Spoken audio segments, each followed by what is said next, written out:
বাংলার মাটিতে এবার দেখা যাবে আর্জেন্টিনা ও ব্রাজিলের ফুটবলারদের। বাংলাদেশের যুবাদের বিপক্ষে ম্যাচ খেলতে ঢাকায় আসছে আর্জেন্টিনা ও ব্রাজিলের কিছু খেলোয়াড়।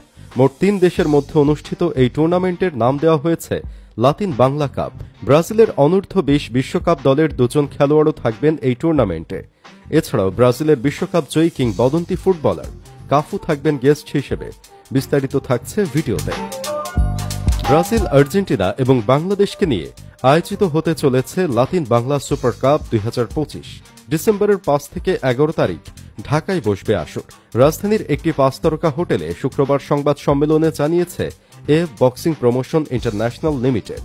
লাতিন বাংলা সুপার কাপ আয়োজনে সহযোগিতা করছে বাংলাদেশ ফুটবল ফেডারেশন বাফুফে এবং লাতিন অঞ্চলের ফুটবল নিয়ন্ত্রক সংস্থা কনমেবল। প্রতিযোগিতায় ব্রাজিল, আর্জেন্টিনার বিভিন্ন ক্লাব থেকে বাছাই করা খেলোয়াড়েরা খেলবে দেশের তরুণ খেলোয়াড়দের নিয়ে গঠিত বাংলাদেশ হাই পারফরম্যান্স টিমের বিপক্ষে। বাংলাদেশে আয়োজিত হতে চলা সুপার কাপে উপস্থিত থাকবেন ব্রাজিলের বিশ্বকাপ জয়ী কিংবদন্তি কাফু। ইতিমধ্যে সামাজিক যোগাযোগ মাধ্যমে এক ভিডিও বার্তায় বাংলাদেশে আসার ঘোষণা দিয়েছেন ব্রাজিলের এই কিংবদন্তি। ভিডিও বার্তায় বাংলাদেশের সমর্থকদের উদ্দেশ্যে ডিসেম্বর মাসে ঢাকায় আসার কথা জানিয়েছেন তিনি। আর্জেন্টিনা থেকেও সাবেক এক খেলোয়াড় প্রতিনিধি হিসেবে বাংলাদেশে আসবেন, তবে তার নাম এখনও জানা যায়নি।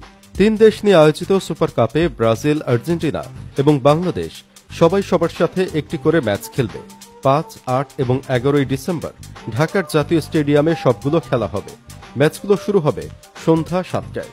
লাতিন বাংলা সুপার কাপের আয়োজক প্রতিষ্ঠানের এমডি আসাদুজ্জামান জানান, সম্প্রতি শেষ হওয়া অনূর্ধ্ব-20 ফুটবল বিশ্বকাপে খেলা ব্রাজিলের 2 জন খেলোয়াড় এই টুর্নামেন্টে খেলতে আসবেন। এছাড়াও উভয় দলের বাকি সদস্যদের সিলেক্ট করা হবে ব্রাজিল ও আর্জেন্টিনার ক্লাবগুলো থেকে। আর্জেন্টিনা ও ব্রাজিল থেকে যারা আসবেন সব খেলোয়াড়ের তালিকা কদিন পরেই দেওয়া হবে। সেই সাথে টিকিটের দামও ঠিক করে দিবে আয়োজক কমিটি। কাফু 11 তারিখ সকাল 8টায় বাংলাদেশে নামবেন। সফরে 2 দিন বাংলাদেশে থাকবেন। বাংলাদেশের প্রথম খেলা হবে ব্রাজিলের বিপক্ষে।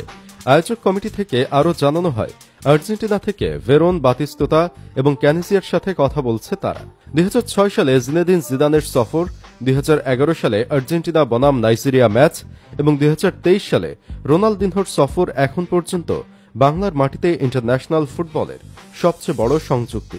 এবার লাতিন বাংলা টুর্নামেন্টটিতে আর্জেন্টিনা ও ব্রাজিলের খেলোয়াড়েরা আসলে এবং বাংলাদেশের বিপক্ষে তাদের ম্যাচ হলে আবারও নতুন করে বাংলার ফুটবলে আলোড়ন সৃষ্টি করবে।